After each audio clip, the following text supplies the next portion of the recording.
राम हनुमान युद्ध, आप इसके बारे में जानते हो तब तो बहुत अच्छा है। हनुमान जो कि राम के अनन्य सेवक हैं, हमें जहाँ भी हनुमान जी की चर्चा होती है वहाँ राम जी, और जहाँ राम जी का नाम मात्र भी लिया जाता है वहाँ हनुमान जी के होने की पूरी संभावना होती है, क्योंकि श्री हनुमान जी को भगवान राम के गुणों का जब बखान किया जाता है वह उन्हें अत्यंत ही मधुर और प्रिय लगता है। वह सदैव ही भगवान राम की राम कथा सुनने के लिए तत्पर रहते हैं और आनंदित भी होते रहते हैं।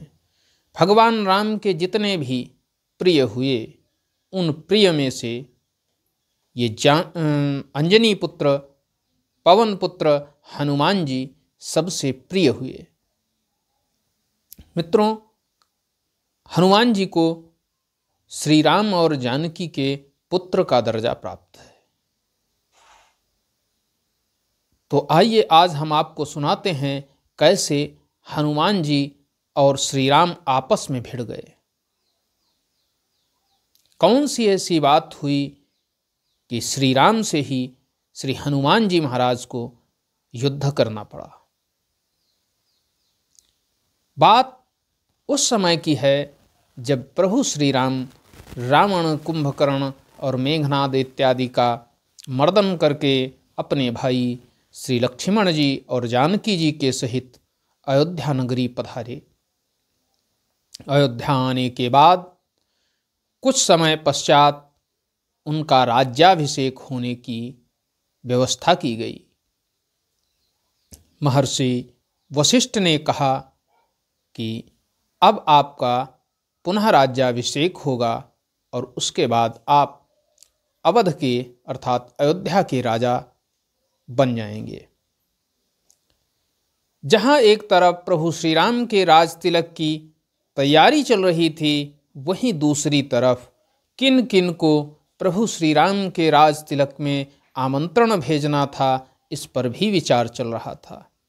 मित्रों, संपूर्ण संत समाज के साथ साथ उन ऋषि मुनियों को भी और यहाँ तक कि जितने भी राजा थे सभी राजाओं को प्रभु श्री राम के राज तिलक में बुलावा भेजने की तैयारी चल रही थी। इसी के बीच काशी नरेश शकुंत को भी अयोध्या आने का आमंत्रण भेजा गया। जिसको भी प्रभु श्री राम का आमंत्रण मिल जाता था कि उनके राज्याभिषेक में जाने का आमंत्रण मिला है, वह गदगद हो जाता था, अत्यंत प्रसन्न हो जाता था। और प्रसन्न भी क्यों ना होता, दुनिया का सबसे दुर्दांत अपराधी, दुनिया का सबसे खूंखार व्यक्ति रावण, जिसके आगे किसी की नहीं चलती थी, उसको प्रभु श्री राम जी ने सदैव सदैव के लिए समाप्त कर दिया था। आज आतंक का भय इस संपूर्ण पृथ्वीलोक से समाप्त हो चुका था। यहाँ तक कि संपूर्ण निश्चर जाति को ही उन्होंने नष्ट कर दिया था। जब ये सुखद समाचार राजाओं के पास पहुँचा कि प्रभु श्री राम का राज्याभिषेक होना है, तो सारे राजा प्रभु श्री राम के राज्याभिषेक में आने की तैयारियां करने लगे। प्रभु श्री राम इस विषय पर विचार विमर्श कर रहे थे कि किस तरह से इनका स्वागत होगा, सत्कार होगा, कहाँ ठहराया जाएगा। इस पर विचार विमर्श ही कर रहे थे कि तभी उनके वह गुरु जिन्होंने प्रभु श्री राम को विवाह के लिए जनकपुरी ले गए थे, वही गुरु महर्षि विश्वामित्र आते हैं और बहुत ही कुपित भाव से और कहते हैं, हे राम, क्या तुम्हारे अंदर वो साहस नहीं बचा है? क्या तुम्हारे अंदर क्षमताओं का अभाव हो गया है? क्या तुम सूरवीर नहीं रह गए हो कि कोई तुम्हारे गुरु का अपमान करे और तुम मौन उसको सहते रहो? प्रभु श्री राम ने अपने गुरुदेव श्री महर्षि विश्वामित्र को प्रणाम करते हुए कहा, गुरुदेव, ऐसा कौन सा व्यक्ति है इस धरा पर जिसने हमारे गुरुदेव का अपमान किया है, और जिसने भी हमारे गुरुदेव का अपमान किया होगा मैं उसे क्षमा नहीं करूँगा। तब विश्वामित्र जी कहते हैं, क्षमा की बात ही नहीं है, उसे तो आज संध्या काल तक ही मृत्युदंड मिलना चाहिए और उसको मारना ही तुम्हारा परम कर्तव्य होगा। तब प्रभु श्री राम ऋषि विश्वामित्र जी की उस बात को सिरोधार्य करते हुए कहते हैं कि हे गुरुदेव, मैं तुम्हें वचन देता हूँ कि जिस किसी ने भी आपका अपमान किया है मैं उसे सूर्यास्त होने से पहले ही मृत्यु के मुंह में पहुंचा दूंगा, मैं उसका वध कर दूंगा। ज्यों ही यह वचन प्रभु श्री राम के मुख से निकलते हैं, विश्वामित्र प्रसन्न हो जाते हैं और कहते हैं कि वह कोई और नहीं काशी नरेश सुकंत हैं, शकुंत, और शकुंत को संध्या से पूर्व सूर्यास्त से पहले ही तुम्हें मार देना है। ज्यों ही ये बात प्रभु श्री राम के सामने आती है, शकुंत का नाम आता है क्योंकि उन्हें तो राज्याभिषेक में शामिल होने के लिए आमंत्रण भेजा गया था। प्रभु श्री राम कहते हैं कि गुरुदेव, शकुंत ऐसा कैसे कर सकता है? विश्वामित्र कहते हैं कि इसका मतलब है तुम्हें अपने गुरु पर विश्वास नहीं है। तो कोई बात नहीं, मैं जा रहा हूं और मैं अपना वचन भी तुमसे वापस लेता हूं, मैं जा रहा हूं। ज्यों ही विश्वामित्र जी ने इस तरह के शब्द कहे, त्यों ही श्री राम विश्वामित्र जी की तरफ देखकर उनसे बोले कि गुरुदेव, नहीं नहीं, मेरे कहने का अभिप्राय यह नहीं है, आप मत जाइए, क्योंकि आपकी आज्ञा मानना ही हमारा सबसे बड़ा कर्तव्य है। मैं पहले आपकी आज्ञा का पालन करूंगा और फिर वह चाहे शकुंत ही क्यों न हो, हम काशी नरेश को भी संध्या से पूर्व जरूर मार देंगे। जब ये बात विश्वामित्र जी सुनते हैं तो कहते हैं, ठीक है राम, अपने वचन को याद रखना, क्योंकि संध्या से पूर्व ही शकुंत का वध हो जाना चाहिए, उसने मेरा घोर अपमान किया है। तब प्रभु कहते हैं, जी गुरुदेव, जैसी आपकी आज्ञा। विश्वामित्र फिर एक बार श्री राम को याद दिलाते हैं कि रघुकुल रीति सदा चली आई, प्राण जाहि पर वचन न जाही। तुम्हारे पिता ने भी अपने प्राण दे दिए थे, लेकिन अपने वचन की अवज्ञा नहीं की थी, इसलिए तुमने भी मुझे सूर्यास्त से पहले काशीराज शकुंत को का वध करने का वचन दिया है और वह तुम्हें पूरा करना होगा। मैं जा रहा हूँ राम। ऋषि विश्वामित्र वहाँ से निकल जाते हैं। अब प्रभु श्री राम असमंजस में पड़ जाते हैं कि जिसको मैंने अतिथि के रूप में अपने गृह राज्य में, अपने राज्याभिषेक में बुलाया है, और उसी को आज मुझे मारना पड़ रहा है। मैं ऐसे दोराहे पर खड़ा हूँ कि क्या करूँ। इस तरफ गुरु की आज्ञा की अवज्ञा हो रही है और दूसरी तरफ अपने अतिथि को का वध करना पड़ रहा है। प्रभु श्री राम ऐसा सोच ही रहे थे तो प्रभु श्री राम ही नहीं सोच रहे थे, दूसरी तरफ जब ये जानकारी काशीराज शकुंत को मिलती है तो काशीराज शकुंत भी अत्यंत भयभीत हो जाते हैं, क्योंकि प्रभु श्री राम रावण जैसे महाअत्याचारी महाराक्षस का वध करने के बाद, और सब उनको जान चुके थे कि वह श्री विष्णु के अवतार हैं। ऐसी स्थिति में शकुंत व्याकुल हो गया और भयभीत हो गया। उसे लगने लगा कि अब उसके प्राणों की रक्षा नहीं हो सकती है, अब तो उसका वध सूर्यास्त से पहले हो जाना है। इसलिए उसको कोई भी रास्ता नहीं दिखाई पड़ रहा था। ऐसी स्थिति में देवर्षि नारद प्रकट हो जाते हैं और कहते हैं, क्या बात है शकुंत, तुम इतने भयभीत क्यों हो? तब शकुंत कहता है कि हे देवर्षि, भयभीत न होऊं तो क्या करूं? प्रभु श्री राम ने संध्या से पूर्व ही मेरा वध करने का प्रण ले लिया है और उनके द्वारा लिया गया प्रण मतलब मेरा वध हो गया है। अब जिसको प्रभु श्री राम ही मारने के लिए तैयार हो गए हैं उसका भयभीत होना स्वाभाविक है। तब नारद जी कहते हैं कि हे शकुंत, तुम्हारे पास अभी एक रास्ता है। शकुंत कहते हैं शीघ्रातिशीघ्र बताइए मेरे पास क्या रास्ता है, क्योंकि गुरु की आज्ञा है और यदि मैं प्रभु श्री राम के चरणों में भी जाकर शरणागत हो जाता हूँ लेकिन वो फिर भी मेरा वध अवश्य कर देंगे क्योंकि वह गुरु की अवज्ञा नहीं करेंगे। तब नारद जी कहते हैं तुम्हें उनके पास जाने की भी आवश्यकता नहीं होगी, तुम पवन पुत्र श्री हनुमान जी की माता अंजना के पास जाओ और उनसे जाकर के अपनी रक्षा की भीख मांगो। अगर भिक्षा में वो तुम्हारे प्राणों की रक्षा का वचन दे देती हैं तो समझो तुम्हारे प्राणों की रक्षा हो गई। शकुंत ने कहा देवर्षि नारद, आप हमें मौत के मुंह में यहाँ से खींच कर ले जाना चाहते हैं।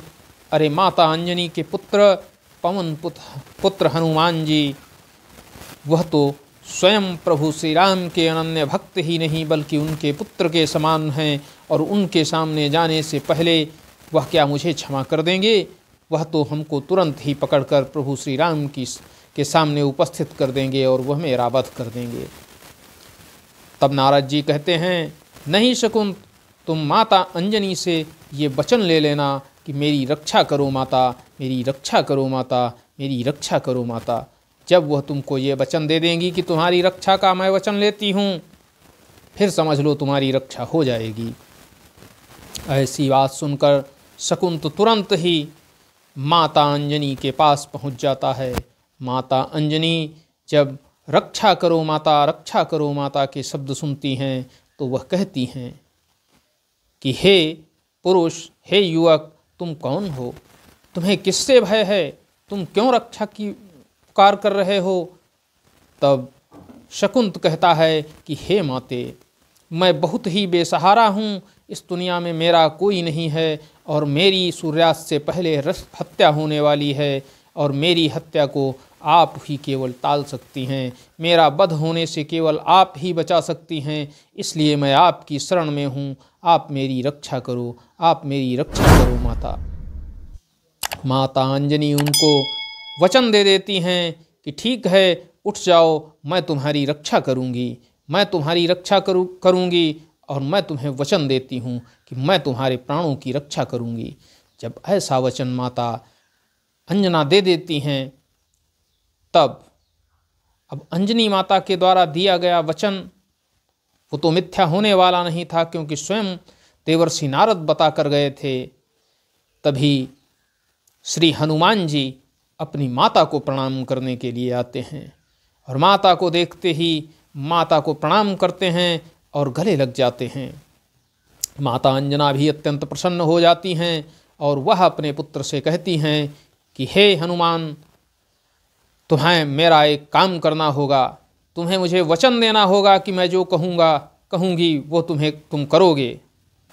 हनुमान जी सहर्ष माता के सामने कहते हैं कि हे माते, आप जो कहें और मैं न करूं ऐसा कैसे संभव हो सकता है?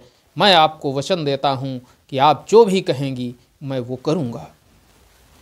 तब माता अंजनी कहती हैं कि तुम्हें इस शकुंत की रक्षा करनी है, ये काशीराज शकुंत है, तुम्हें इसकी रक्षा करनी है।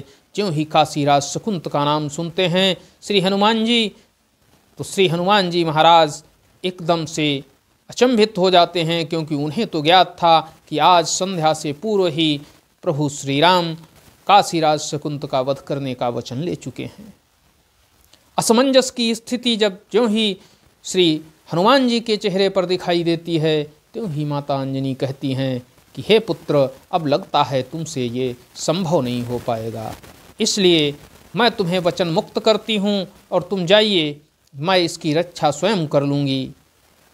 जब ऐसी बात आती है तो श्री हनुमान जी कहते हैं कि हे माते, आपका वचन मैं कैसे तोड़ सकता हूँ, लेकिन मैं प्रभु श्री राम के विरुद्ध भी कैसे जा सकता हूँ?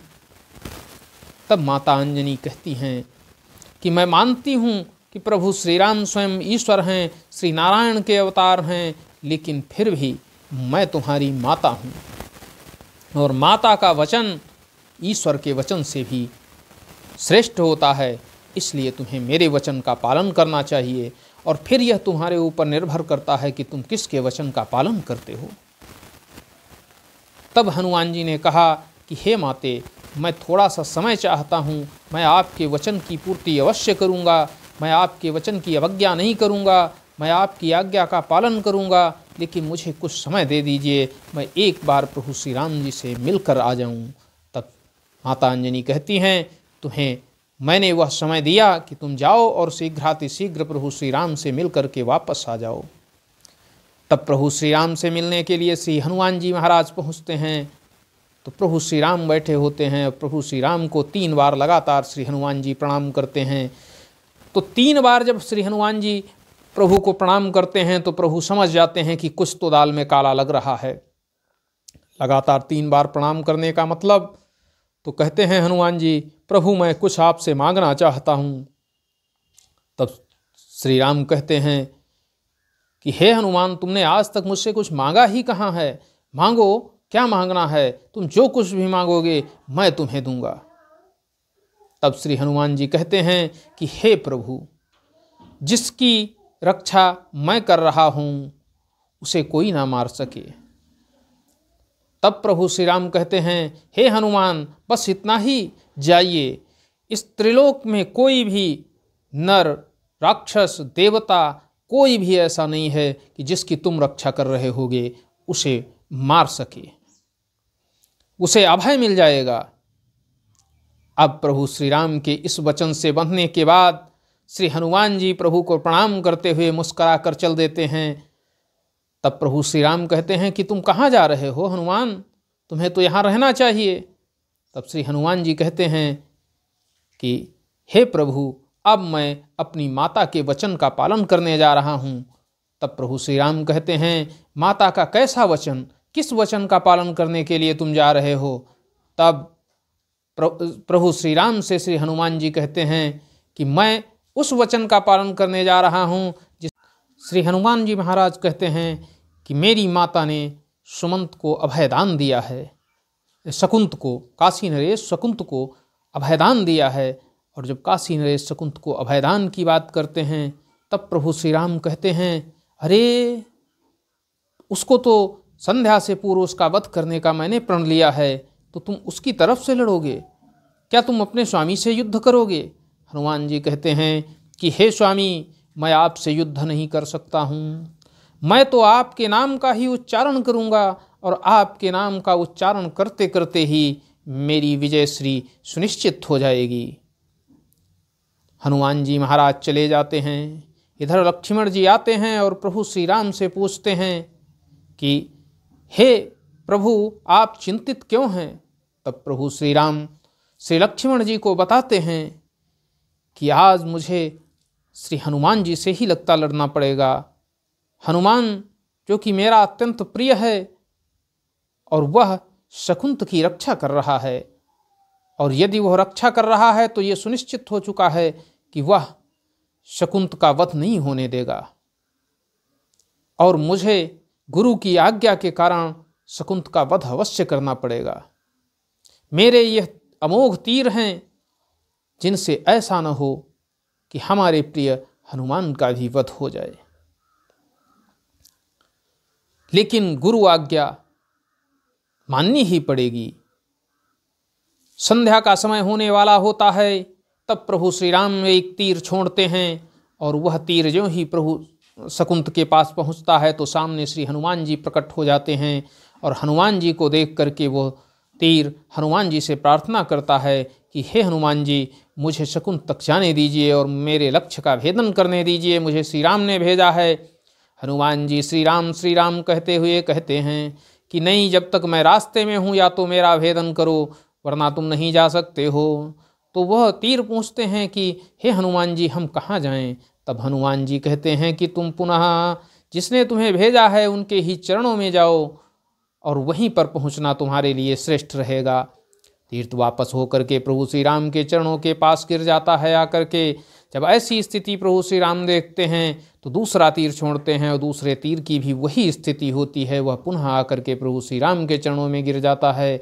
जब इस स्थिति को लक्ष्मण जी देखते हैं तो वह कहते हैं कि लगता है हनुमान आपके किसी भी तीर को लक्ष्य भेदन नहीं करने देगा, क्योंकि कोई भी तीर आपका हनुमान का भेदन कर नहीं सकता है, क्योंकि हनुमान के हृदय में तो स्वयं आप और माता जानकी विराजमान हैं। ऐसी स्थिति में कोई भी तीर हनुमान जी का भेदन नहीं कर सकता है। तब प्रभु श्री राम कहते हैं लेकिन मैं वचन में बंधा हुआ हूँ, और वह तुरंत ही पाशुपत अस्त्र का संधान कर देते हैं। ज्यों ही वह पाशुपत अस्त्र का संधान करते हैं, यह अमोघ अस्त्र तुरंत ही आकाशवाणी होती है। सभी देवता, नाग, किन्नर, ऋषिगण सभी आकाश मंडल पर आ जाते हैं और वह आकर के कहते हैं कि हे श्री राम, आप इसका संधान न करें, इसके संधान करने से संपूर्ण सृष्टि का नाश हो जाएगा।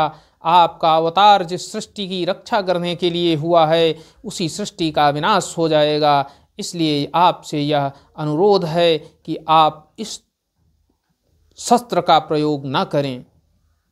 लेकिन प्रभु श्री राम कहते हैं कि मैं इस शस्त्र का प्रयोग नहीं करूंगा तो हमारे गुरु की आज्ञा का पालन नहीं होगा। तब सारे ऋषि देवता पहुँचते हैं श्री विश्वामित्र जी के पास और उनसे बार बार प्रार्थना करते हैं और उनसे कहते हैं कि हे महर्षि, आप अपने वचन को वापस ले लें, और अगर यदि आप अपने वचन को वापस नहीं लेंगे तो इस संपूर्ण सृष्टि का विनाश करवाने के बाद आपको क्या मिलेगा। एक दो बार तो कहते हैं श्री विश्वामित्र जी कि मेरे अपमान का क्या होगा, लेकिन फिर वशिष्ठ जी उन्हें समझाते हैं और कहते हैं कि हे देवर्षि, हे महर्षि, आपके द्वारा इस संपूर्ण सृष्टि का जो संहार होने वाला है आप उससे बचा सकते हैं। श्री राम मानने वाले नहीं हैं, आपके वचन की अवज्ञा नहीं कर सकते हैं। आप ही हैं कि इस संकट की घड़ी में आप इस समस्त त्रैलोक्य की रक्षा कर सकते हैं, आपके ही हाथों में है। जब इस तरह के वचन श्री वशिष्ठ जी के द्वारा श्री विश्वामित्र जी से कहे जाते हैं, तब विश्वामित्र जी पुनः वापस आकर के और प्रभु श्री राम से कहते हैं कि हे राम, मैं तुमसे अपना वचन वापस ले रहा हूँ, अब तुम शकुंत की हत्या न करो। जब ऐसा कहते हैं और अपना वचन वापस लेते हैं, तब प्रभु श्री राम अपना वह तीर, वह दिव्यास्त्र तुरंत ही रोक लेते हैं और उसके बाद शकुंत आकर के उनके चरणों में गिर जाता है और कहता है कि हे प्रभु, हमसे कोई अपराध हुआ है उसके लिए हम क्षमा चाहते हैं। हम आपके अनन्य भक्त हैं और श्री हनुमान जी से माता अंजनी के द्वारा वचन लिया गया था। तब तक माता अंजनी भी आ जाती हैं और वह कहती हैं कि हे श्री राम, मैं आपकी विरोधी नहीं हूँ, मैं आपकी भक्त हूँ, लेकिन ये हमारी मजबूरी थी कि शरण में आए व्यक्ति की रक्षा करना। प्रभु श्री राम सबको गले से लगा लेते हैं और पुनः अपने राज्याभिषेक के लिए वापस आ जाते हैं। मित्रों, आज के लिए बस इतना ही। मिलते हैं अगले दिन अगली कहानी के साथ। तब तक के लिए दीजिए इजाज़त। वीडियो पसंद आई हो तो लाइक करिए, चैनल को सब्सक्राइब करिए और शेयर करिए। धन्यवाद मित्रों। जय हिंद, जय भारत।